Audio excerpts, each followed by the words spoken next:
नमस्कार दोस्तों, विष्णु पुराण में आपका बहुत बहुत स्वागत है। आज हम विष्णु पुराण के प्रथम अंश के 21वें अध्याय को शुरू करते हैं। कश्यप जी की अन्य स्त्रियों के वंश एवं मरुदगण की उत्पत्ति का वर्णन। श्री पराशर जी बोले, प्रहलाद के पुत्र आयुष्मान, शिबी और बास्कल थे तथा प्रहलाद के पुत्र विरोचन थे और विरोचन से बलि का जन्म हुआ। हे महामुने, बलि के 100 पुत्र थे, जिनमें बाणासुर सबसे बड़ा था। हिरण्याक्ष के पुत्र उत्कुर, शकुनी, भूत संतापन, महानाभ, महाबाहु तथा कालनाभ आदि सभी महाबलवान थे।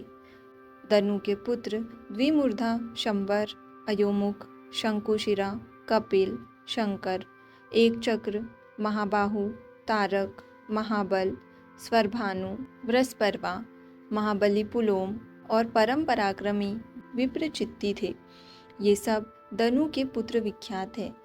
स्वरभानु की कन्या प्रभा थी तथा शर्मिष्ठा, उपदानी और हैशिरा ये वृषपर्वा की परम सुंदरी कन्याएं विख्यात है। वैश्वानर की पुलोमा और कालका 2 स्त्रियां थी। हे महाभाग, वे दोनों कन्याएं मरीचि नंदन कश्यप जी की भार्या हुई। उनके पुत्र 60,000 दानव श्रेष्ठ हुए। मरीचि नंदन कश्यप जी के वे सभी पुत्र पौलोम और कालकेय कहलाए। इनके सिवा विप्रचित्ति के सिंहिका के गर्भ से और भी बहुत से महाबलवान, भयंकर और अति क्रूर पुत्र उत्पन्न हुए। वे व्यंश, शल्य, बलवान नभ, महाबली वातापी, नमूची, इलवल, खसरम, अंधक, नरक, कालनाभ, महावीर, स्वरभानु और महादैत्य वक्त्र योधी थे। ये सब दानव श्रेष्ठ दनु के वंश को बढ़ाने वाले थे। इनके और भी सैकड़ों हजारों पुत्र पौत्रादि हुए। महान तपस्या द्वारा आत्मज्ञान संपन्न दैत्यवर प्रहलाद जी के कुल में निवात कवच नामक दैत्य उत्पन्न हुए। कश्यप जी की स्त्री ताम्रा की शुकी, शेनी, भासी, सुग्रीवी, शुचि और गृध्रिका ये 6 अति प्रभावशालिनी कन्याएं कही जाती हैं।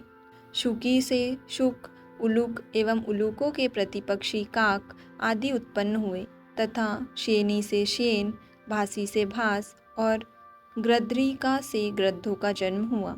शुचि से जल के पक्षीगण और सुग्रीवी से अश्व, उष्ट्र और गर्दभों की उत्पत्ति हुई। इस प्रकार यह ताम्रा का वंश कहा जाता है। विंता के गरुड़ और अरुण ये 2 पुत्र विख्यात हैं।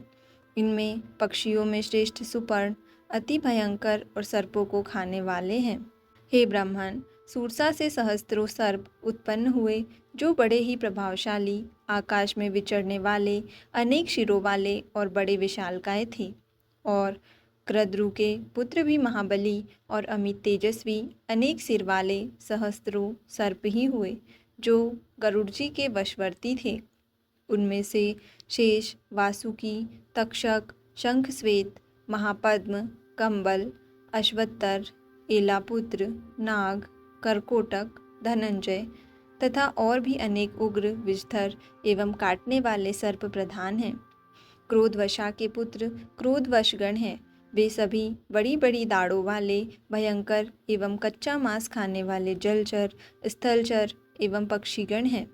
महाबली पिशाचों को भी क्रोधा ने ही जन्म दिया था।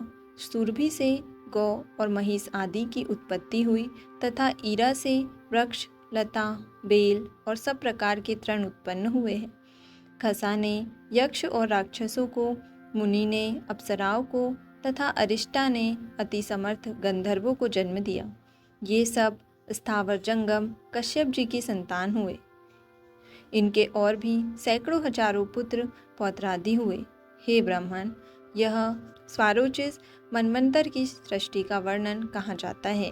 वैवस्वत मनवंतर के आरंभ में महान वारुण यज्ञ हुआ। उसमें ब्रह्मा जी होता थे। अब मैं उनकी प्रजा का वर्णन करता हूँ।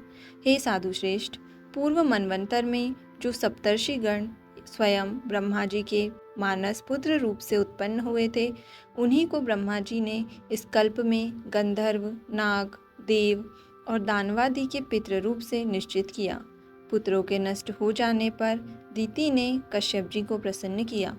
उसकी सम्यक आराधना से संतुष्ट हो तपस्वियों ने श्रेष्ठ कश्यप जी ने उसे वर देकर प्रसन्न किया। उस समय उसने इंद्र के वध करने में समर्थ एक अति तेजस्वी पुत्र का वर मांगा। मुनिश्रेष्ठ कश्यप जी ने अपनी भार्या दीति को वह वर दिया और उस अति उग्र वर को देते हुए वे उससे बोले, यदि तुम भगवान के ध्यान में तत्पर रहकर अपना गर्भ शौच और संयम पूर्वक 100 वर्ष तक धारण कर सकोगी, तुम्हारा पुत्र इंद्र को मारने वाला होगा। ऐसा कहकर मुनि कश्यप जी ने उस देवी से संगमन किया और उसने बड़े शौच पूर्वक रहते हुए वह गर्भ धारण किया। उस गर्भ को अपने वध का कारण जान देवराज इंद्र भी विनय पूर्वक उसकी सेवा करने के लिए आ गए। उसके शौचादि में कभी कोई अंतर पड़े, यही देखने की इच्छा से इंद्र वहाँ हर समय उपस्थित रहते थे। अंत में 100 वर्ष में कुछ ही कमी रहने पर उन्होंने एक अंतर देख ही लिया। एक दिन दीति बिना चरण शुद्धि किए ही अपनी शैया पर लेट गई। उस समय निद्रा ने उसे घेर लिया। तब इंद्र हाथ में वज्र लेकर उसकी कुक्षी में घुस गए और उस महागर्भ के 7 टुकड़े कर डाले। इस प्रकार वज्र से पीड़ित होने से वह गर्भ जोर जोर से रोने लगा। इंद्र ने उससे पुनः पुनः कहा कि मत रो, किंतु जब वह गर्भ 7 भागों में विभक्त हो गया तो इंद्र ने अत्यंत कुपित हो अपने शत्रु विनाशक वज्र से एक एक के 7 टुकड़े और कर दिए। वे ही अति वेगवान मरुत नामक देवता हुए।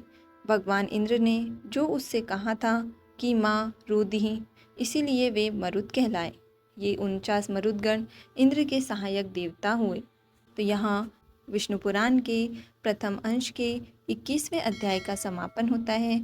आज के लिए इतना ही। धन्यवाद।